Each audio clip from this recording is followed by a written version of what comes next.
Hello friends, welcome to my channel EcoMaster, and this is our next video of microeconomics chapter 4 of consumer equilibrium. अगर आप जानना चाहेंगे कि इससे पिछली वीडियो में भी तो हमने कंज्यूमर इक्विलिब्रियम की बात की थी, उसी के बारे में समझा था। तो उसी वीडियो में आपको उससे थोड़ा पहले भी बताया गया था कि दो इकोनॉमिस्ट ने अपनी बात रखी थी। एक ने कार्डिनल यूटिलिटी के बारे में बताया था, जहां पे कार्डिनल नंबर्स की बात हो रही है, तो वो कंज्यूमर इक्विलिब्रियम कार्डिनल नंबर्स के बेसिस पे था। Okay, and this is something difference. Hicks ने अपना रखा था ऑर्डर आगे, जब मैंने उसी वीडियो के लास्ट में आपको बताया था, हिक्स ने उसको चैलेंज किया कि ordinal utility is better way, जहां पे यूटिलिटी को हम हाई या लो में तो मेजर कर सकते हैं, लेकिन कार्डिनल नंबर्स में मेजर करना it's impossible. So this is, जब मैंने उसके लास्ट में आपको बताया था कि ऑर्डिनल यूटिलिटी के बेस पे, और उसने जो है एक हमें दिया था इंडिफरेंस कर्व एनालिसिस।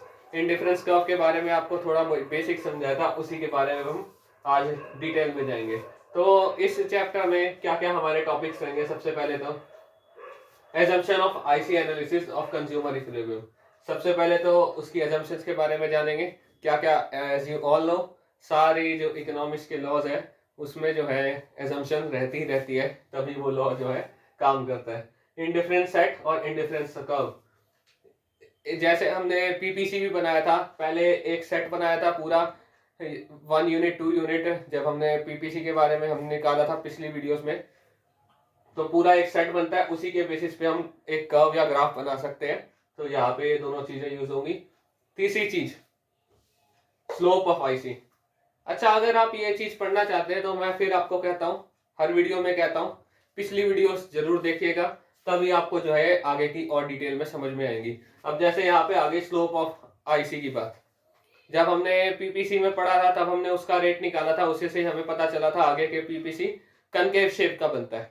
और मैंने आपको पिछली वीडियो के लास्ट में भी बताया था कि आईसी जो है कन्वेक्स शेप का बनता है। वो सब उसके स्लोप के बारे में से पता चलता है। तो उसका रेट क्या है, उसका स्लोप क्या है, उनके बारे में हम जानेंगे इस चैप्टर में, तभी हमें पता चलेगा आईसी की शेप कैसी बनती है। IC means indifference curve, if you can से। आगे आएगा इंडिफरेंस मैप। उसमें बेसिकली हम डिफरेंट इंडिफरेंस कर्व को एक साथ जो है एक ग्राफ पे बनाएंगे, फिर उसके बारे में थोड़ी और डिटेल जानेंगे, जिसमें पता चलेगा हमें बहुत सी चीजें। नहीं, आगे features and properties of indifference curve. Indifference curve की क्या क्या फीचर्स है, उसकी प्रॉपर्टीज क्या क्या है, उसके बारे में जानेंगे। चलो, यहां तक तो हो गया आपका टॉपिक इंडिफरेंस कर्व का। अब इंडिफरेंस कर्व में मैंने आपको बताया था कि दो गुड्स का हम अलग अलग जो है सेट लेके चलते हैं, कि कॉम्बिनेशंस लेके चलते हैं हमारी यूटिलिटी के ऊपर, कि हम क्या चाहते हैं। उसमें जो है जैसे पीपीसी में तो उसके ऊपर हमारी जो प्रोडक्शन है मैक्सिमम है, उसी तरह पीपीसी के ऊपर हमारे जो कॉम्बिनेशन है वो मैक्सिमम हमारी यूटिलिटी कहलाएगी, और वो हर पॉइंट पे यूटिलिटी सेम होगी। जैसे पीपीसी पे हर पॉइंट पे प्रोडक्शन मैक्सिमम है, वैसे ही इसके ऊपर यूटिलिटी हमारी मैक्सिमम रहेगी, सेम रहेगी ईच एंड एवरी पॉइंट पे। इंडिफरेंस का मतलब भी क्या हुआ? इंडिफरेंट होना किसी चीज को लेके, कुछ भी उसमें फर्क नहीं करना। जितना खुशी हमें एक कॉम्बिनेशन दे रहा है, उतना ही हमें दूसरा भी देगा। और थोड़ा इसके बारे में डिटेल में जाएंगे। तो यहाँ पे मैं आपको बजट सेट में इसके बारे में क्यों बता रहा हूँ, थोड़ा सोचिए। यहाँ पे हम इंडिफरेंस का में यूटिलिटी की बात कर रहे हैं कि इंडिफरेंस यानी कि इंडिफरेंट होना, चाहे हमें जो भी कॉम्बिनेशन मिले हमें यूटिलिटी सेम मिलेगी। यहाँ पे आ रही है बात यूटिलिटी की।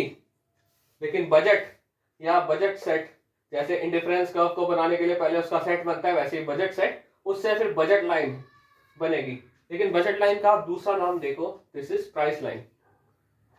ये जो लाइन बनेगी ये बनेगी प्राइसेस के बेसिस पे, वो बन रही है हमारी यूटिलिटी के बेसिस पे।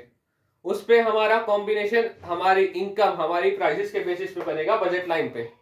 इसमें ये पता चलेगा कि हम क्या क्या खरीद सकते हैं, मैक्सिमम हम कौन से गुड्स का कॉम्बिनेशन खरीद सकते हैं। इसमें बताता है कॉम्बिनेशन मैक्सिमम हमें, कि मैक्सिमम यूटिलिटी किस पॉइंट पे मिलेगी, कहाँ कहाँ पे मिलेगी एंड ऑल। यहाँ पे यूटिलिटी की बात हो रही है, यहाँ पे जो है प्राइस के उससे हम बता पा रहे हैं कि कितना हम खरीद सकते हैं। इंडिफरेंस कर्व में आएगा कितना हम खरीदना चाहते हैं, जिससे हमारी यूटिलिटी इंडिफरेंट हो और मैक्सिमम हो।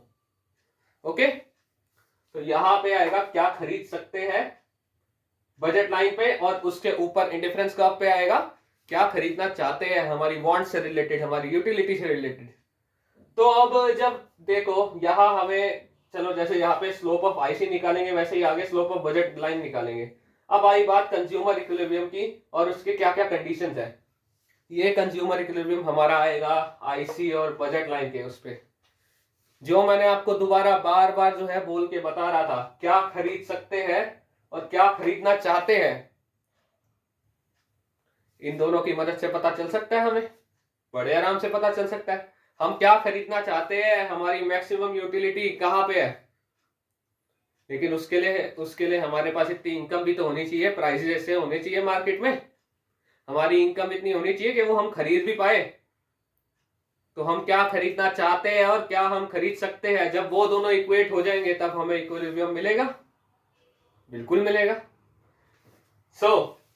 ये इंडिफरेंस कर्व एनालिसिस के हमारे टॉपिक्स रहेंगे और इनके बाद में हम पर टॉपिक थोड़ा आप डिटेल में जाएंगे आगे। Okay, so guys this is our first topic. सबसे पहले तो देखते हैं IC analysis is different from cardinal utility analysis. आपको पहले भी बताया वो डिफरेंट कैसे है, क्यों, क्योंकि कार्डिनल यूटिलिटी एनालिसिस जो हमने पिछली वीडियो में देखा वो कार्डिनल नंबर्स यूज करता है मेजरमेंट के लिए, यूटिलिटी के लिए, लेकिन यहाँ पे जो है ऑर्डिनल मेजर यूज होता है। दैट इज, उसको हम यूटिलिटी को कार्डिनल नंबर्स में मेजर नहीं कर सकते, उसको हाई, लो या इक्वल कह सकते हैं। ओके, तो उसको रैंक कर सकते हैं बट नंबर्स में मेजर नहीं कर सकते। तो इसी के साथ हमारी असम्पशंस की बात आई। कार्डिनल यूटिलिटी एनालिसिस को छोड़ के अब हम जाएंगे ऑर्डिनल यूटिलिटी या आईसी एनालिसिस पे। तो इसके असम्पशंस क्या क्या है। सबसे पहली assumption, money income of consumer is given and doesn't change. सबसे पहली चीज यही, ये जो हमारी इनकम है वो गिवन है, वो चेंज नहीं होगी, जितनी है हमारे पास उतनी है। क्योंकि अगर हर एक सेकंड में हमारी इनकम कम ज्यादा होती रही तो हम जो है एक पर्टिकुलर लेवल पे कैसे आएंगे कि जो है हमारी यूटिलिटी सेटिस्फाई है। अगर हमारी इनकम अचानक से बढ़ जाएगी फिर तो हम बहुत ज्यादा कंज्यूम करने लग जाएंगे, कम हो जाएगी तो हमारी कंजम्पशन कम हो जाएगी, तो इसमें हम किसी स्टेबल पॉइंट पे कैसे रुकेंगे, दैट्स द पॉइंट। तो consumer spends his income on such good that can be substituted, example Apple and oranges. दूसरी हमारी एजम्पशन यही है कि कंज्यूमर जो है ऐसे गुड्स पे जो है स्पेंड करता है जो आपस में सब्स्टिट्यूट हो सके। ये पॉइंट जो है यहाँ पे आप इस तरीके से सोच के देखिए, मैंने आपको पहले भी बताया था, जैसे पीपीसी में हम दो गुड्स की प्रोडक्शन की बात कर रहे थे, हम जो है एक गुड से जो है फैक्टर्स निकाल के दूसरे पे डाल रहे थे। यहाँ भी वही चीज है, हम कंजम्पशन की बात कर रहे हैं बट समझ लो हम दो गुड्स की कंजम्पशन कर सकते हैं, एप्पल या ऑरेंजेस। या तो हम बहुत सारे एप्पल ले कम ऑरेंज ले, या फिर बहुत सारे ऑरेंजेस ले कम एप्पल ले। अगर हमें एक से दूसरे पे जाना है, क्योंकि हमारी इनकम गिवन है, जितनी है उतनी ही है, हम इनकम बढ़ा नहीं सकते, तो हमें एक को कम करना पड़ेगा दूसरे को बढ़ाने के लिए। यही चीज हुई, तो एक की कंजम्पशन को कम करना पड़ेगा तभी हम दूसरे की कंजम्पशन बढ़ा पाएंगे। सो यही चीज है। तो ऐसे गुड्स होने चाहिए अगर जो आपस में हम एक दूसरे में बदल सके, कि या जो है मैं ज्यादा एप्पल खा रहा हूँ कम ऑरेंज खा रहा हूँ, अब जो है थोड़े टाइम में ऑरेंज ज्यादा खाने लग जाऊँ एप्पल कम खाने लग जाऊँ। दैट्स द पॉइंट, क्योंकि वो आपस में हम एक दूसरे को चेंज कर सकते हैं, तभी जो है हम सेट बना पाएंगे। ऐसा जैसे हम आप प्रोडक्शन का सेट बना पाएंगे, एक के दूसरी की प्रोडक्शन पे हम शिफ्ट हो सकते हैं, यही जो है कंजम्पशन एक से दूसरे पे हम सब्स्टिट्यूट कर सकते हैं। यहाँ कंजम्पशन की बात हो रही है बस। तीसरा, the consumer preference is well defined, that is his demand increase when he have less of it and vice versa. ये पॉइंट थोड़ा ध्यान से सुनिएगा, इंपॉर्टेंट है। ओके, जो कंज्यूमर की प्रेफरेंस है वो वेल डिफाइंड है, कि प्रेफरेंस यू कैन से कि वो क्या प्रेफर करता है, उसे क्या चीज पसंद है, वो अच्छी तरीके से डिफाइंड है, पूरी तरह से श्योर है वो उसके लिए। जैसे कि फॉर एक एग्जांपल लेके चलते हैं, अगर कोई उसके पास चीज बहुत ज्यादा है, मैंने आपको बहुत सी वीडियोस में पहले भी बताया था, एक दो बंदों के पास जा सकते हो, एक अमीर एक गरीब। अमीर के पास बहुत सारी गाड़ियां हैं, गरीबों के पास किसी के पास ही होती है गाड़ी। आप अमीर वाले को एक और गाड़ी लाके दे दो, वो कभी इतना खुश नहीं होगा। यही जिसके पास एक भी गाड़ी नहीं है, काफी गरीब है, उसको गाड़ी मिल जाए कितना खुश होगा वो, आप देखना। यही चीज यहाँ पे पॉइंट आ रहा है एक बंदा जिसके पास पहले से ही वो चीज बहुत ज्यादा है, उसको वो और ज्यादा मिल गई, तो उसकी जो डिजायर है इतना ज्यादा नहीं होगी, उसका डिमांड, या यहाँ पे डिमांड की जगह आप डाल सकते हो डिजायर, डिजायर उसकी या वांट उसकी वो इतनी ज्यादा नहीं होगी। यही समझ लो जैसे ही उसके एक बंदे के पास बहुत सारी गाड़ियां थी, अब गाड़ियां जितनी भी थी उसके पास कम होती गई, कम होती गई, कम होती गई, कम होती गई। अब मुश्किल से उसके पास पहले 10 गाड़ियां थी, अब मुश्किल से 2 गाड़ियां बची है। आपको लगता है वो एक और अपनी गाड़ी देने को किसी को तैयार होगा? बहुत ज्यादा जो है उसको फर्क पड़ेगा कि नहीं जी मेरी इतनी सारी गाड़ियां चली गई, अब मैं क्यों किसी और को अपनी गाड़ी दूं, नहीं जी मेरे पास ये गाड़ियां है, अब ये मेरे पास ही रहेंगी। उसकी डिजायर, उसकी डिमांड बहुत ज्यादा बढ़ जाएगी, नहीं जी मैं अब सब्स्टिट्यूट नहीं करूंगा। पहले तो उसके पास 10 गाड़ियां थी, गाड़ियों के बदले में जो है बहुत बढ़िया सी मोटरसाइकिल आप कह सकते हो, जिनका रेट सेम है, नॉर्मल टाइप की गाड़ी है और मोटरसाइकिल बहुत महंगी टाइप की है। आप जो है पहले उसके पास 10 गाड़ियां थी, एक मोटरसाइकिल थी, अब उसको एक और मोटरसाइकिल दे रहे हो, वो अपनी गाड़ी देने को तैयार होगा। एक और दोगे, वो एक और गाड़ी देने को तैयार होगा। लेकिन एक पॉइंट ऐसा आएगा जब मोटरसाइकिल उसके पास बहुत सारी हो जाएंगी, लेकिन अब गाड़ियां वो देने को तैयार नहीं होगा। क्यों? क्योंकि अब मोटरसाइकिल उसके पास ज्यादा है, वो यही कहेगा भाड़ में जाओ तुम मेरी मोटरसाइकिल एक और ले जाओ, लेकिन मैं अपनी गाड़ी नहीं दूंगा। यही चीज है पॉइंट। जब किसी बंदे के पास एक चीज बहुत ज्यादा होगी तो वो उसकी डिजायर कम करेगा, ज्यादा से ज्यादा देने को तैयार होगा, लेकिन जैसे जैसे वो उसके पास कम होती जाएगी वो उसको सब्स्टिट्यूट नहीं करना चाहेगा। That's the point. और इसी पॉइंट से हमें जो है आईसी का शेप और आईसी का स्लोप पता चलेगा। ध्यान रखना इस पे, इंपॉर्टेंट पॉइंट है। More goods always give more satisfaction, ये नेक्स्ट assumption है। This is called monotonic preference of for goods. ये यही चीज बोलना चाहता है कि जितना ज्यादा आप किसी को पास दोगे उसको सेटिस्फैक्शन उतनी ज्यादा मिलेगी। आपको जो है कोई बंदा कह रहा है कि आ जाओ जी मैं तुम्हें एक गाड़ी देता हूँ, खुशी से लोगे। अब वो कहेगा तुम्हारे पास 2 ऑप्शन है, या तो एक गाड़ी लो या मेरे से 2 गाड़ियां लो, तुम क्या लोगे? एक लोगे कि 2 लोगे? ऑब्वियस सी बात है 2 लोगे। तो यही चीज कहते हैं मोनोटोनिक प्रेफरेंस फॉर गुड्स, इसको यही कहते हैं कि जितनी ज्यादा आप किसी को चीज दोगे, कम वाले से हमेशा वो ज्यादा वाली ज्यादा प्रेफर करेगा। उसको या तो 2 चीजें मिल रही है या 4 चीजें मिल रही है, हमेशा वो 4 वाले की तरफ जाएगा, क्योंकि दोनों को देने के लिए पैसे तो सेम ही है, कोई खर्चा उसे, ये 2 भी गिफ्ट में मिल रही है, वो 4 भी गिफ्ट में मिल रही है, तो वो 4 वाले के पास जाएगा कि 2 वाले के पास? ऑब्वियस सी बात है 4 वाले के पास जाएगा। That's the point. तो ये एक assumption ऐसी भी है जिसको आईसी एनालिसिस को बहुत ज्यादा सिंपल बनाती है, इसीलिए जो है इस assumption को और डाला गया। और 5वीं assumption रैशनल कंज्यूमर। यहाँ फिर रैशनैलिटी की बात आई, बंदा सोच समझ के सब काम करेगा, पागलपंती कोई नहीं करेगा, रैशनैलिटी दिखाएगा, हमेशा क्या चाहेगा, he always wants to max his satisfaction. उसका यही गोल होना चाहिए कि वो ऐसे कॉम्बिनेशन ले जिससे उसकी सेटिस्फैक्शन मैक्सिमाइज हो, ऐसी जगह पे जाए जहां उसको मैक्सिमम सेटिस्फैक्शन मिले, कोई पागलपंती ना करे। ओके, इसके बारे में डिटेल में आपको पिछली वीडियोस में भी बहुत समझाया मैंने, तो आप जाके वहां भी देख सकते हैं रैशनैलिटी के बारे में एग्जांपल्स के साथ भी। So these are the assumption of IC analysis. Okay, let's go to the next point. So guys, our next topic is indifference set and indifference curve. जैसे पीपीसी कर्व बनाने के लिए हमें पहले उसका सेट बनाना पड़ा था, ऐसे ही हम एक एग्जांपल देते हैं।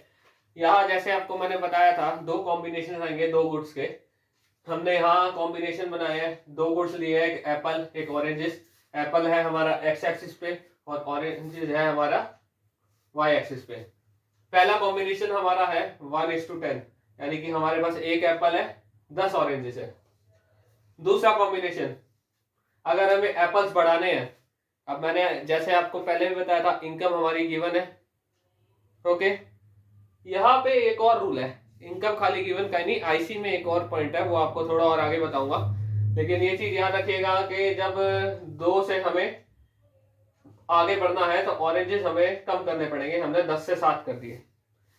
फिर हमने एक और एप्पल बढ़ाया तो हमने फिर ऑरेंजेस कम कर दिए, 7 से 5 कर दिए। फिर जब हमने एप्पल एक और बढ़ाया तो हमारा कॉम्बिनेशन बना 4 का हमने एप्पल एक और कम कर दिया। तो हमारे ये 4 कॉम्बिनेशन बने 1:10, 2:7, 3:5 एंड 4:4 के। तो ये 4 points A B C D, इनको हम ज्वाइन करेंगे तो ये हमारा बनेगा आईसी। अब आपको मैंने पहले भी बताया आईसी में जो भी पॉइंट है ये ऐसे ही पॉइंट बनने चाहिए जहां यूटिलिटी हमारी, सेटिस्फैक्शन हमारी हर पॉइंट पे सेम है। इंडिफरेंस का मतलब यही है। अब इन आईसी के ऊपर आप कोई भी पॉइंट ले लो, चाहे इनके बीच में भी कोई पॉइंट हो जो हमने यहां नहीं लिखा, आईसी जैसा भी बना है हर एक जगह पे हमारा जो पॉइंट है वहां पे हमारी यूटिलिटी सेम रहेगी, सेटिस्फैक्शन हमें सेम मिलेगी। आप चाहे एक इंसान को कोई भी कॉम्बिनेशन दे दो उसमें से, उसकी सेटिस्फैक्शन सेम रहेगी। अब रिमेंबर मोनोटोनिक प्रेफरेंस याद है आपको, जो है पहले मैंने बताया था पॉइंट। अब यहां अगर जो है 1 से हम 2 पे जाते लेकिन उसे ऑरेंजेस कम नहीं करने पड़ते, तो क्या लगता है उसकी यूटिलिटी सेम रहती? ऑब्वियस सी बात है वो बढ़ जाती, बिल्कुल बढ़ती, क्योंकि अब एप्पल तो उसके पास बढ़ गए लेकिन ऑरेंजेस कम करने ही नहीं पड़े। और अगर ऑरेंजेस यहाँ कम होने, सेम रहने की बजाय बढ़ भी जाते तब तो और ज्यादा बढ़ जाती उसकी सेटिस्फैक्शन। तो हमें सेटिस्फैक्शन सेम रखनी है, इनकम वाला पॉइंट तो है ही है, दूसरा हमें सेटिस्फैक्शन सेम रखनी है, तो इसलिए हमें ऑरेंजेस को कम करना पड़ा। अब ये यहाँ पे तीसरी चीज क्या है? एमआरएस। एमआरएस है मार्जिनल रेट ऑफ सब्स्टिट्यूशन। इसके बारे में थोड़ा और डिटेल में जाएंगे आगे। तो अभी यही चीज देखिए, indifference curve is diagrammatic presentation of indifference set of consumer, it shows different combination of two goods offering same level of satisfaction. तो यहाँ 2 गुड्स के, यहाँ एप्पल और ऑरेंजेस है जो, उनके अलग अलग कॉम्बिनेशन बता रहा है जहां हर पॉइंट पे हमें सेम सेटिस्फैक्शन मिल रही है। तो इसके कुछ प्रॉपर्टीज देखते हैं। पहली प्रॉपर्टी यही, आईसी स्लोप्स डाउनवर्ड, जो आपको बताया कि एक बढ़ाने के लिए दूसरा कम करना ही पड़ेगा, ऐसा क्यों करना पड़ेगा वो भी आपको बताया। दूसरी चीज, IC is convex to origin. याद है आपको पीपीसी का पिछली वीडियो में बताया था, शेप है कनकेव, और ये शेप है आईसी की कन्वेक्स। पीपीसी का रेट जो है वो इंक्रीज होता है, उसका स्लोप जो है वो इंक्रीज होता है, इसलिए उसकी शेप है दिस कनकेव।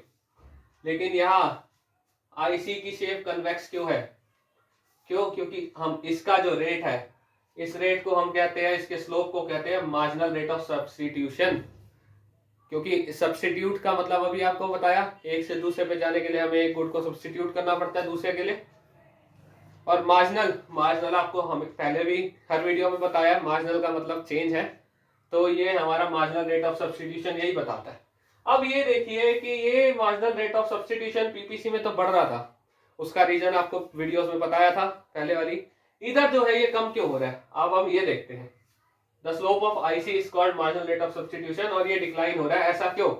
इसके लिए आपको थर्ड एजम्पशन पे जाना पड़ेगा, डिजायर के बारे में जहां हमने बात की थी। हमने देखा था कि जो है, जब मैंने आपको एक एग्जांपल दिया था कार्स और अपना बाइक्स का, पहले उसके पास बहुत सारी कार्स थी तो वो ज्यादा से ज्यादा अपनी सब्स्टिट्यूट करे जा रहा था। एक बाइक के लिए पहले उसने 3 कार्स दे दी, फिर जो है और मतलब काफी सारी देने को तैयार था। तो यही चीज हुई है, पहले 1 से 10, 1:10, 10 ऑरेंजेस है उसके पास, एक एप्पल बढ़ाने के लिए वो जो है 3 ऑरेंजेस देने को तैयार है क्योंकि उसके पास बहुत सारे हैं।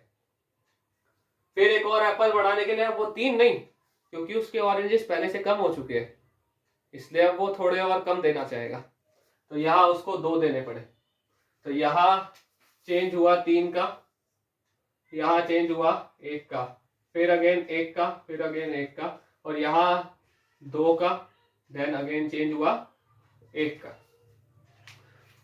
तो एमआरएस का फॉर्मूला यही है, चेंज इन वाई अपॉन में change in x, change in y, और यहाँ हमारी वाई एक्सिस पे क्या है? ऑरेंजेस, यानी कि डिग्री, हमें कितने जो है अपने ऑरेंजेस सब्स्टिट्यूट करने पड़े हैं एक एप्पल लेने के लिए, वो यही चीज बता रहा है यहाँ पे। एप्पल हमें उससे कितने मिलेंगे? कितने ऑरेंजेस हमें देने पड़ेंगे, उसके बदले में हमें कितने एप्पल मिलेंगे, यही आपका जो है MRS है, चेंज इन y अपॉन में चेंज इन x। ओके, तो पहले हमने 3 दिए, अब हमारे पास क्योंकि कम हो गए तो उसने और कम दिए आगे एक एप्पल के लिए। फिर एक और एप्पल उसको मिल जाता, लेकिन उसके लिए उसने 2 भी नहीं दिए और कम कर दिए C। पहले 3:1 का चेंज आया, फिर 2 से 1 लिया, अब सिर्फ 1 से ही 1 लिया। क्यों? अभी ऑरेंज उसके पास इतने कम हो चुके हैं, वो कहता है नहीं भाई मैं और ज्यादा नहीं दे सकता आपको, क्योंकि पहले ही मेरे पास बहुत ज्यादा कम है। तो एक एप्पल लेने के लिए उसने खाली एक ही जो है सब्स्टिट्यूट किया ऑरेंज। तो ये हमारा फॉर्मूला है, और ये देखिए ये डिक्रीज होता जा रहा है 3:1। और ये थर्ड जो आपका एजम्पशन था, जहाँ हमने डिजायर की बात की थी, जितने ज्यादा हमारे पास होंगे हम उतना ज्यादा ही देने को तैयार होंगे, हमें उसकी उतनी ही कम कदर होगी। जैसे जैसे वो चीज हमारे पास कम होती जाएगी, हमारे लिए उसकी कदर और ज्यादा बढ़ती जाएगी। तो दैट्स द पॉइंट। तो यही इसी के साथ ये जो है इसकी शेप बनती है कन्वेक्स। ओके, तो let's go to the next property. So हमारी फाइनल 3 प्रॉपर्टीज है। Third property, IC gives higher IC gives higher satisfaction. अब इसके लिए मैंने आपको पहले भी जैसे दिखाया था, अभी भी दोबारा समझा देता हूँ। जैसे ये पॉइंट है हमारा, जहां पे हमें एक्स एक्सिस, अगर हम पहले ही वाले एग्जांपल ले थोड़ा, एक्स पे ऑरेंजेस, एक्स पे एप्पल्स, वाई पे ऑरेंजेस, तो यहाँ 1 एप्पल और 5 ऑरेंज। इस वाले पॉइंट पे 5 ऑरेंजेस तो है लेकिन 4 एप्पल है, तो किससे ज्यादा खुशी मिलेगी? रिमेंबर मोनोटोनिक प्रेफरेंस, 1/5 या 4/5। ऑब्वियस ही बात है 4/5 वाले पॉइंट से, और वो IC हमारा ऊपर है, तो IC जितना आगे बढ़ता जाएगा बढ़ता जाएगा बढ़ता जाएगा, उससे हमें उतनी ज्यादा सेटिस्फेक्शन मिलती जाएगी, क्योंकि हर पॉइंट पे सेटिस्फेक्शन सेम होती है IC के। इसके जिस भी पॉइंट पे जाओ हमें सेम सेटिस्फेक्शन मिलेगी। समझ लो सेटिस्फेक्शन हमें मिल रही है 500 यूटिल्स, जहां अभी मैं कार्डिनल का आपको सिर्फ समझाने के लिए दे रहा हूँ। यहाँ पे ऑर्डिनल की बात होती है, सिर्फ समझाने के लिए एक एग्जांपल ले लो। हमें 500 की खुशी मिल रही है, यहाँ पे हमें जरूर 600 की मिलेगी। अगर 600 की मिल रही है तो ये हर पॉइंट पे 600 की ही होगी। ओके, तो अगर ये लो है तो हर पॉइंट पे इससे लो ही होगा, आगे वाला और हाई होगा, आगे वाला और हाई होगा। तो जितना ऊपर IC बढ़ता जाएगा, आगे बढ़ता जाएगा, जितना हाई होगा उतनी ज्यादा सेटिस्फेक्शन मिलेगी। अब IC डज नॉट क्रॉस और इंटरसेक्ट ईच अदर। IC ना अब एक दूसरे को क्रॉस करेंगे ना इंटरसेक्ट करेंगे। ये देखो यहाँ पे हम जितने भी IC बना रहे हैं एक दूसरे को टच नहीं कर रहे, ना क्रॉस कर रहे ना इंटरसेक्ट कर रहे हैं। इस वाले में देखो ये हमारा IC1 है, ये हमारा IC2 है, ये दोनों यहाँ पे मीट कर रहे हैं। अब यहाँ पे एक पॉइंट देखो, ये पॉइंट है 4/5 का, इधर हमें 4/5 का है, 4 एप्पल और 5 ऑरेंजेस मिल रहे हैं। इधर जो है 8 एप्पल और 5 ऑरेंजेस मिल रहे हैं। ओके, तो ये वाले पॉइंट पे, ये वाला पॉइंट B पॉइंट है, ये वाला पॉइंट A पॉइंट है। A पॉइंट जो है हमारा IC1 पे है, B पॉइंट हमारा IC2 पे है। ओके, तो हमें जो है A पॉइंट पे ज्यादा सेटिस्फेक्शन मिलनी चाहिए B पे, मोनोटोनिक प्रेफरेंस अगेन रिमेंबर। तो B पे हमें मिलेगी ज्यादा सेटिस्फेक्शन। अगर B पे हमें ज्यादा सेटिस्फेक्शन मिलेगी और B है IC2 पे, तो IC2 के हर पॉइंट पे हमें ज्यादा सेटिस्फेक्शन मिलेगी, क्योंकि IC वाला है A पॉइंट पे, तो IC1 के हर पॉइंट पे हमें कम सेटिस्फेक्शन मिलेगी IC2 से। लेकिन एक चीज यहाँ देखिए, यहाँ जो C पॉइंट है जहां पे ये दोनों मीट कर रहे हैं, यहाँ तो दोनों की सेटिस्फेक्शन सेम होनी चाहिए, तो हो गई ना गड़बड़। समझ में आया?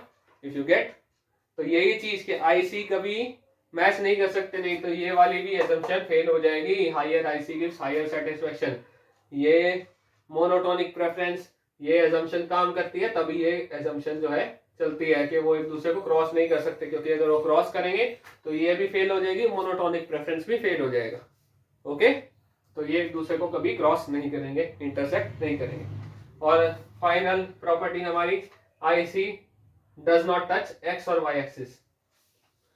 क्यों? उसका एक ही रीजन है, क्योंकि आईसी जो है शो करता है combination of two goods simultaneously. अगर हम इस वाले आईसी पे जाए, इधर ये पॉइंट देखें, इस पॉइंट पे जो है हमें समझ लो ये है,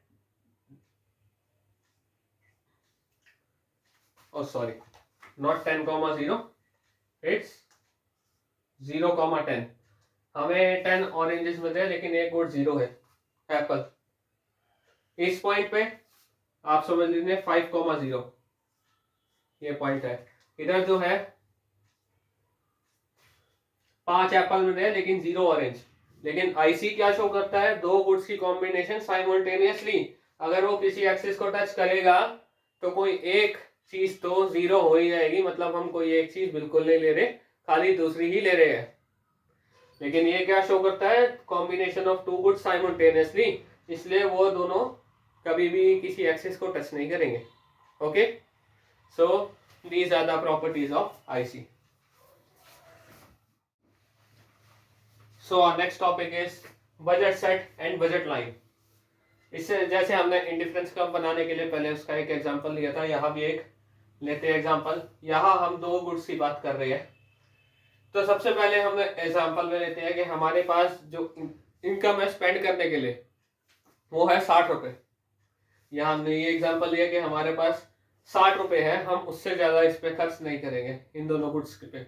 ओके, पहले गुड का प्राइस ले रखा है हमने 2 रुपए, दूसरे गुड का प्राइस ले रखा है हमने 1 रुपए, as you can see ₹2 and ₹1। तो ये पहला गुड है। सोच के देखिए हमारे पास 60 रुपए है, अगर हम सारे के सारे पैसे जो है सेकंड गुड पे खर्च कर दे तो हमें कितनी यूनिट्स मिलेंगी, 60 यूनिट्स मिलेंगी, क्योंकि 1 रुपए प्राइस है, 60 रुपए हमारे पास है तो हमें 60 चीजें ही मिलेंगी। तो हमारा पहला कॉम्बिनेशन बना 0,60। यही सोच के देखिए अगर हम सारे पैसे जो है खर्च करें सेकंड गुड पे, उसका प्राइस है 2 रुपए, तो हमें कितने जो है उसकी यूनिट्स मिलेंगे, 30 यूनिट्स। तो हमारा फाइनल कॉम्बिनेशन है 30,0। ऐसे ही इनके बीच के भी कॉम्बिनेशन बन सकते हैं। फॉर एग्जांपल हमने एक यूनिट के 10 यूनिट लेने हैं, उसका प्राइस है 2 रुपए, तो 10 इंटू 2 20, यानी कि 20 रुपए जो है हमारा वो लगेगा कॉम्बिनेशन। यही तो हमारे पास फिर 20 रुपए अगर हमने खर्च कर दिए तो हमारे पास बचे कितने, 40 रुपए दूसरे गुड पे खर्च करने के लिए। उसका प्राइस है 40 रुपए, तो हमें मिलेंगे 40 यूनिट्स। तो हमारा दूसरा कॉम्बिनेशन बना 10,40। यही अगर हमने जो है 40 रुपए जो है फर्स्ट गुड पे स्पेंड करने हैं, तो 40 रुपए 2 रुपए प्राइस, तो 20 यूनिट हमें मिलेंगी। बचे हमारे पास कितने पैसे, 20 रुपए। 20 रुपए से हमें सेकंड गुड जिसका प्राइस है 1 रुपए मिलेंगे 20 यूनिट्स। तो ये हमारे कुछ कॉम्बिनेशंस थे, 0,60, 10,40, 20,20 एंड 30,0। अब इसका एक स्लोप देखते हैं हम। स्लोप मैंने आपको क्या बताया था, स्लोप होता है हमेशा से चेंज इन y अपॉन में चेंज इन x। यहां से अगर हम इधर का चेंज देखें तो ये है चेंज 10 का, यहाँ है 20 का, फिर 10 का, यहाँ है फिर दोबारा 20 का, फिर 10 का, यहाँ है फिर दोबारा 20 का। तो dy by dx हमारा हर बारी कितना बन रहा है, 20/10 which is equal to 2। dy by dx की वैल्यू आ रही है 20/10 विच इज इक्वल टू 2। इसका स्लोप हर बारी रह रहा है 2। तो क्या लगता है इसका कर्व बनेगा। जब मैंने आपको बताया था पीपीसी का जो स्लोप था वो इंक्रीज हो रहा था, इसलिए उसकी शेप बन रही थी कन्वेक्स। इंडिफरेंस कर्व का जो स्लोप था MRS, marginal rate of substitution, वो बार बार कर रहा था डिक्रीज, तो उसका शेप बना कन्वेक्स। पीपीसी का इंक्रीज कर रहा था इसलिए उसका शेप बना कनकेव। तो यहाँ इसका तो सेम ही है, तो इसका सिर्फ एक स्ट्रेट लाइन बनेगी, ना कनकेव ना कन्वेक्स, एक स्ट्रेट लाइन।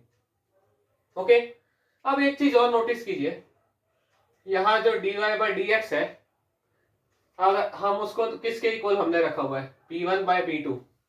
ये P1 और P2 है प्राइजेस, P1 है प्राइस ऑफ गुड 1, P2 है प्राइस ऑफ गुड 2। इधर जो है हमारा गुड वन एक्स एक्सिस पे है, यानी कि price of good on x axis divide by price of good on y axis,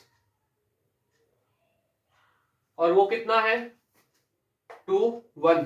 तो ये भी इक्वल टू कितना बन रहा है 2/1, 20/10 is equal to 2, 2/1 is equal to 2। तो यू कैन से इसके स्लोप को हम price of good on x axis यानी कि P1 divide by price of good on y axis यानी कि P2 भी कह सकते हैं। Okay, so that is the slope. तो ये यही चीज बताता है, budget set refers to attainable combination of two goods given prices and income. हमारी इनकम भी गिवन है, तो यहाँ पे मैंने बताया था इस एग्जांपल में 60 रुपए, प्राइसेस भी गिवन है, जो गुड 1 का 2 था, गुड 2 का 1 था।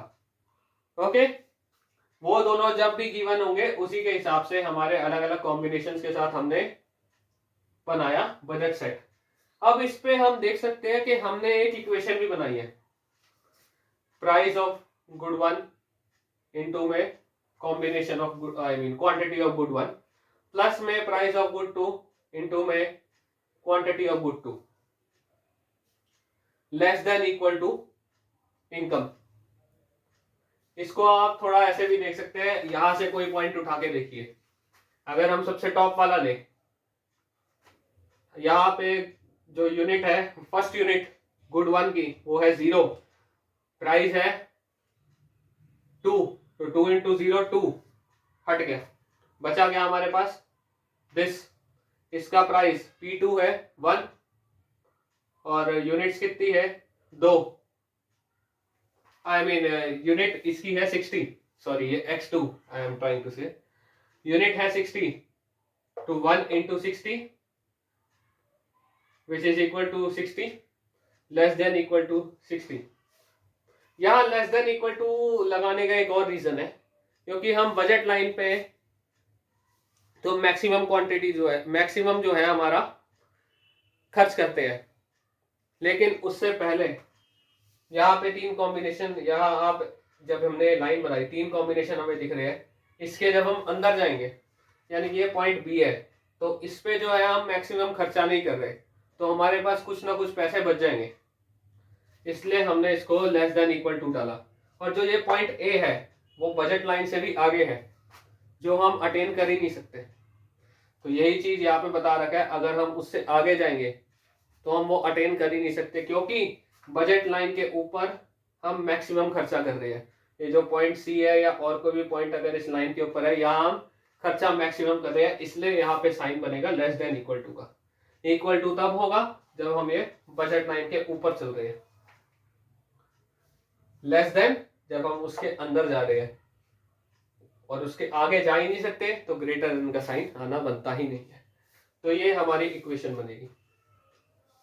और कोई कॉम्बिनेशन लेके चलते हैं, अगर जीरो वाले के साथ कुछ समझ में ना आए हो, इसी इक्वेशन के बेसिस पे हमने ये बनाया था। जैसे यूनिट्स x1 की यूनिट 10, प्राइस 2 यानी कि 20 रुपए, 10 इंटू 2 20, प्लस में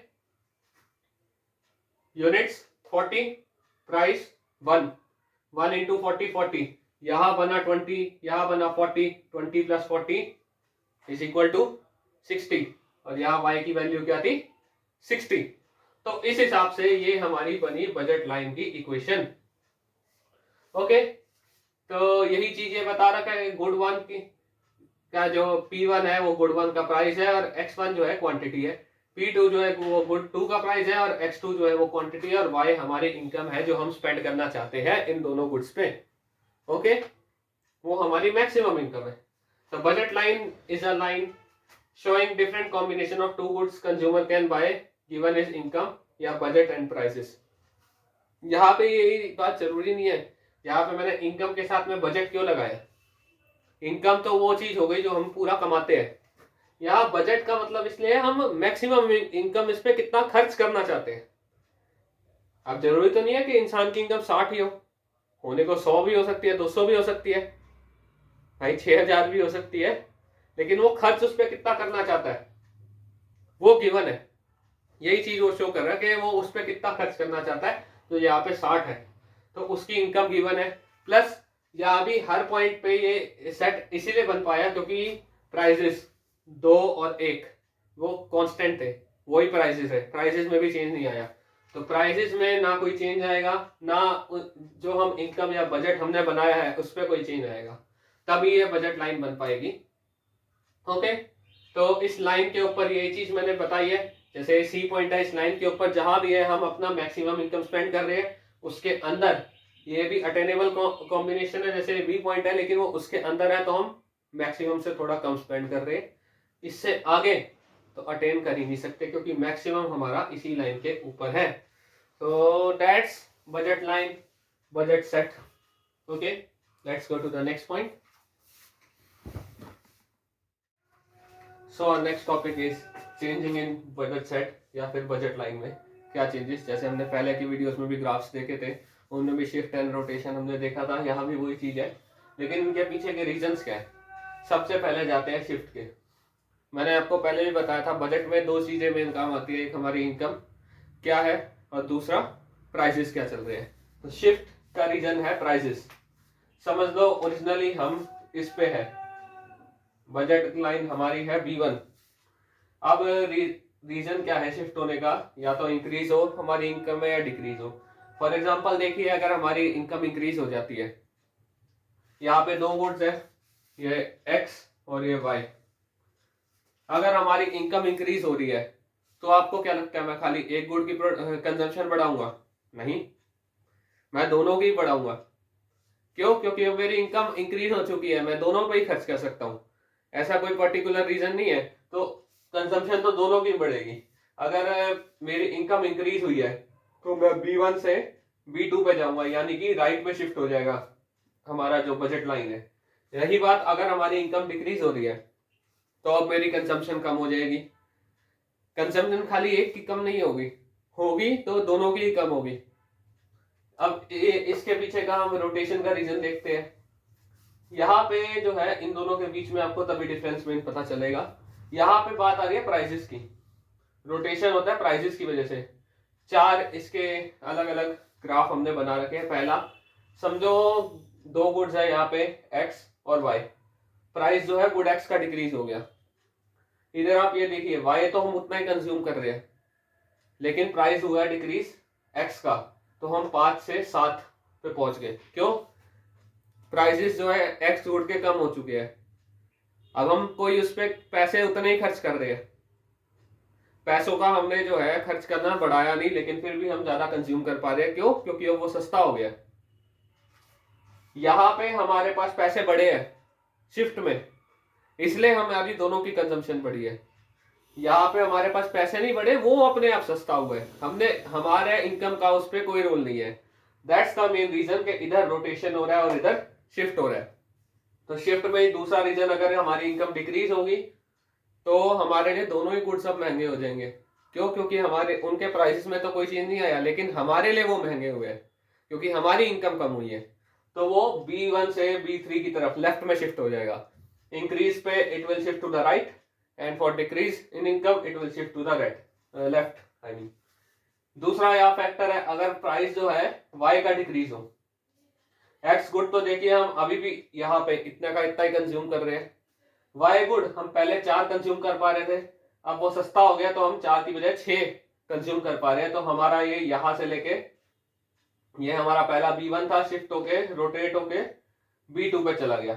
पहले यहाँ पे जब प्राइस का X डिक्रीज हुआ, X का प्राइस, तो B1 से हम रोटेट होके B2 की तरफ चले गए। It will rotate like this.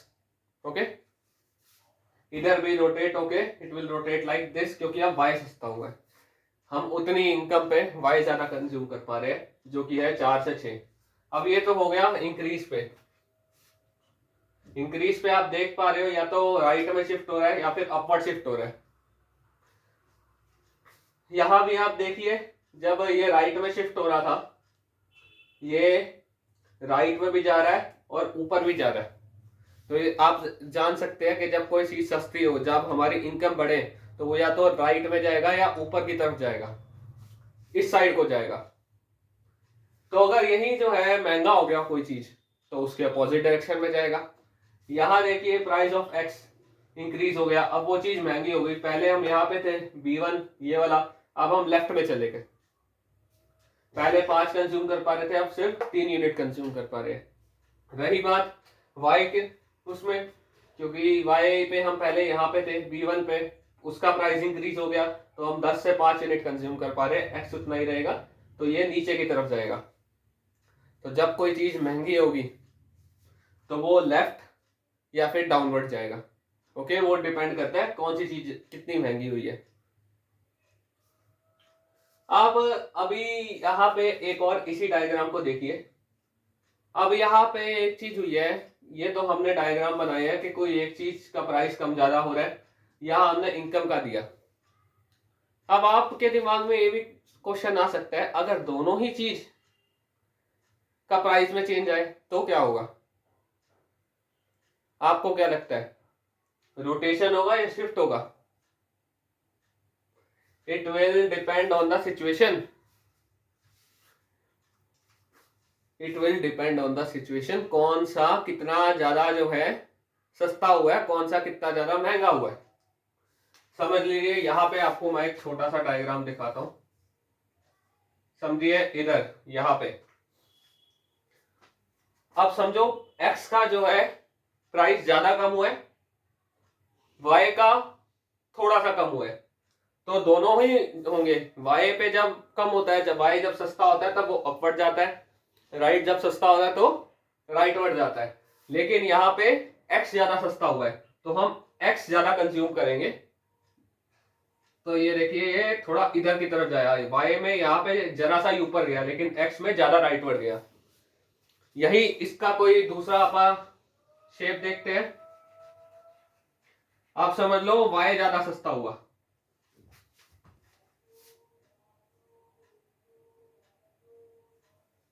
तो X में तो जरा सा ही शिफ्ट हुआ, लेकिन Y सी अब ऊपर ज्यादा गया, राइट में कम गया। ओके, लेकिन गया तो राइट में भी और ऊपर भी, तो इस टाइप का हुआ इसमें movement.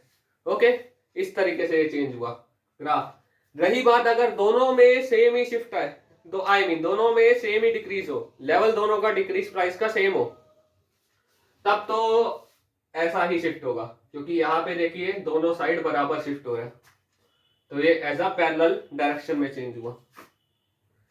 So these are the point. ये एक नए टाइप का ग्राफ है जो आपको अभी मैंने बताया, इसके बारे में थोड़ा सोचिए, क्योंकि कुछ बच्चों के दिमाग में आई थिंक अभी भी कंफ्यूजन आ रही होगी कि ये खाली एक गुड के प्राइस पे चेंज पे था, ये इनकम पे था, अगर दोनों के ही में चेंज हो तो these will be the things to happen. Okay, so let's go to our next point. So guys, this is our last topic for today's video, optimum choice of consumer and consumer equilibrium. Consumer equilibrium है क्या situation? Basically consumer equilibrium refers to a situation of optimum choice of consumer. उसकी optimum choice पे refer करता है जहाँ उसकी satisfaction maximise हो रही है, वो ऐसे पॉइंट पे आके रुकेगा जहाँ उसको मैक्सिमम सेटिस्फैक्शन मिल रही है, ऐसी वो अपनी चॉइस बनाएगा। लेकिन एक चीज आप जानते ही हैं कि आईसी पे तो हर पॉइंट पे उसकी सेटिस्फैक्शन इक्वल होती है, मैक्सिमाइज्ड होती है, तो फिर वो आईसी के सारे पॉइंट्स में से क्या कैसे पता चलेगा कौन से पॉइंट पे वो आके रुके? Here comes the budget line. IC पे तो उसकी अपनी चॉइस है, बजट लाइन पे वो पॉइंट्स है जो मार्केट उसे अलाउ करती है। तो इसमें दो ही कंडीशंस आपको मीट करनी पड़ेंगी जब आपको ऑप्टिमम चॉइस पे आना है, कंज्यूमर इक्विलिब्रियम पे आना है। सी ये जो डायग्राम है इधर, ये हमने याद है बजट लाइन का जो एग्जांपल लिया था, जहाँ पे पॉइंट्स हमारे थे 30-60, ये हमारा था बजट लाइन, और ये हमारा जा रहा है आईसी।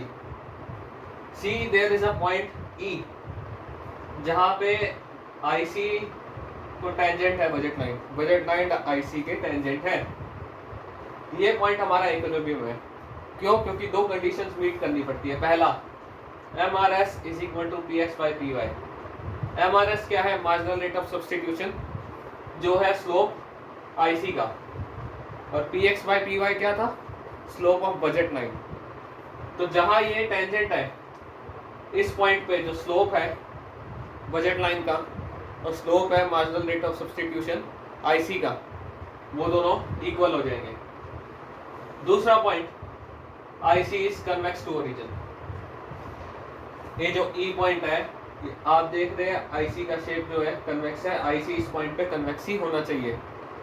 अगर वो कनकेव हुआ तो गड़बड़ी हो जाएगी।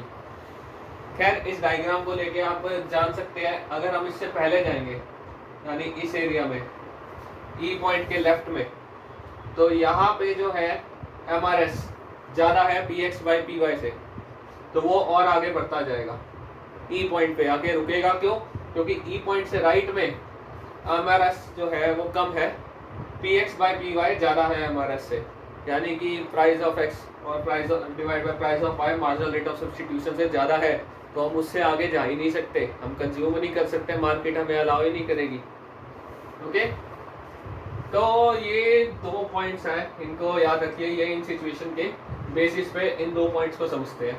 पहला, it is the rate at which, ये कंज्यूमर इक्विलिब्रियम ये पॉइंट है जहाँ पे the rate at which the consumer is willing to sacrifice one good for another. ये जो लाइन लिखी है, the rate at which the consumer is willing to sacrifice one good for another, ये है आईसी के बारे में। यहाँ पे ये बता रहा है कि एक कंज्यूमर एक गुड को दूसरे के लिए कितना विलिंग है सैक्रिफाइस करने को। हमने जब देखा था कि MRS marginal rate of substitution जैसे जैसे हम आगे बढ़ते जाते हैं वो डिक्रीज होता रहता है। पहले जो है ज्यादा वो सैक्रिफाइस करना चाहता है, फिर उसके बाद जैसे जैसे वो आगे बढ़ता जाता है वो सैक्रिफाइस रेट कम होता रहता है। तो आईसी का तो रेट जो है चेंज होता रहता है, लेकिन बजट लाइन पे जो रेट होता है वो कांस्टेंट रहता है।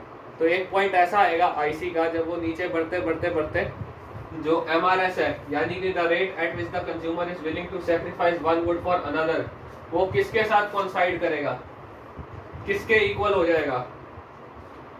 जो rate market allows him to sacrifice, जो रेट मार्केट अलाउ करती है। मार्केट किसके बेसिस पे अलाउ करती है? हमारी इनकम, हमारे प्राइजेस के बेसिस पे हमें अलाउ करती है सैक्रिफाइस रेट कितना होना चाहिए। ओके, उनके प्राइजेस के बेसिस पे, पीएक्स बाय पीवाई के बेसिस पे, जो बजट लाइन का रेट है। अब इसमें क्या क्या चीजें पहले तो गिवन होनी चाहिए फॉर आईसी, हमारे टेस्ट एंड प्रेफरेंसेस गिवन होने चाहिए। अगर हमारे टेस्ट एंड प्रेफरेंसेस चेंज होते रहे तो आईसी नहीं बन पाएगा कभी भी।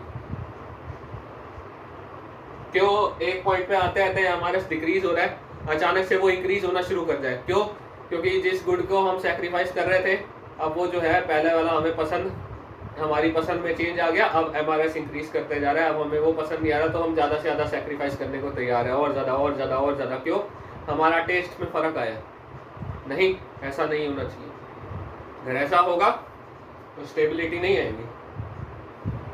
ओके, और जो बजट लाइन है, इस पे जो है गिवन इनकम एंड प्राइसेस, हमारी इनकम सेम होनी चाहिए, चेंज नहीं आना चाहिए। नहीं तो देखा था पहले बजट लाइन जो है शिफ्ट हो रही थी, बार बार इधर उधर रोटेशन हो रहा था, उसमें प्राइजेस के चेंजेस की वजह से, वो भी नहीं होना चाहिए। जब प्राइजेज एंड इनकम गिवन होंगी तो स्टेबल बजट लाइन बनेगी, उसमें कोई चेंज नहीं आ रहा, आईसी में कोई चेंज नहीं आ रहा। तो इस पॉइंट पे आके जब दोनों कोइंसाइड करेंगे, जहाँ पे जो रेट हमारा सैक्रिफाइस रेट हमारे लिए विलिंग है, जो हम चाहते हैं, जितना हम खुशी से सैक्रिफाइस कर सकते हैं एक गुड को, वो किसके इक्वल हो रहा है? जो मार्केट हमें अलाउ कर रही है सैक्रिफाइस करने को एक गुड के दूसरे गुड के लिए, उनकी प्राइसेस की वजह से। ओके, तो ये पॉइंट पे आ जाएगा दोनों जब इक्वेट करेंगे ई पॉइंट पे। तो ये पॉइंट पे हमें जो है, देखो 30 गुड वाई ले रहे हैं, 50 यूनिट्स ऑफ गुड एक्स ले रहे हैं, यहाँ पे हमें इक्विलिब्रियम मिलेगा। अब यहाँ एक दूसरा पॉइंट भी है, IC is convex to origin at the point E. यहाँ पे आईसी कन्वेक्स होना चाहिए। गॉट एनी आइडिया भाई? उसके लिए लास्ट पॉइंट हम देखते हैं, इफ एमआरएस डजंट डिक्रीज। पहले तो ये आपको अच्छे से याद होना चाहिए कि आईसी कन्वेक्स क्यों होता है, क्योंकि एमआरएस डिक्रीज हो रहा है, marginal rate of substitution decrease हो रहा होता है। और वो डिक्रीज क्यों हो रहा होता है? जैसे जैसे हम ज़्यादा से हमारा सैक्रिफाइस रेट जो है कम होता रहता है। क्यों? क्योंकि वो यूनिट्स, एक गुड की यूनिट हमारे पास कम होते जा रही है, बार बार कम हो रही है, कम हो रही है, कम हो रही है, तो अब हमें वो पसंद आने लग जाएगी, हमें दुख होने लगेगा और ज़्यादा सैक्रिफाइस करने को उसे। बहुत डिटेल में आपको पहले भी ये चीज़ बता चुका हूँ। ओके, तो अगर वो जो है अब ऐसा नहीं हो रहा, पहले हम 1 गुट देने को तैयार थे, जैसे ही हमने आगे बढ़े अब 2 गुट सेक्रीफाइस करने को तैयार है, अब 3, ये 4, ये 5, MRS marginal rate of substitution बढ़ता ही जाए, ज्यादा से ज्यादा हम सेक्रीफाइस करने को तैयार है और ज्यादा बार में जैसे आगे बढ़ेंगे और ज्यादा सेक्रीफाइस कर रहे हैं और ज्यादा सेक्रीफाइस कर रहे हैं। क्या होगा? इसका मतलब तो यही है ना कि जैसे जैसे हम आगे बढ़ते जा रहे हैं हमें ज्यादा से ज्यादा सेटिस्फेक्शन मिलती जा रही है और कंज्यूम करने पे। तो आपको क्या लगता है, हम किसी स्टेबल इक्विलिब्रियम पॉइंट पे पहुंचेंगे? बिल्कुल नहीं, क्योंकि हम तो और ज्यादा सेटिस्फेक्शन हमें मिलती जा रही है ज्यादा से ज्यादा सैक्रिफाइस करने पे, तो ऐसा कोई पॉइंट आएगा ही नहीं जहां स्टेबल इक्विलिब्रियम होगा।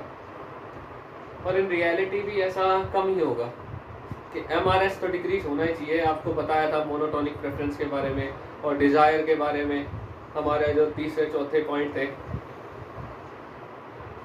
असम्पशंस के बेसिस पे, तो उनसे जो है ये चीज पता चलती है कि MRS डिक्रीज ही करता है। ये बेसिक ह्यूमन थिंकिंग है।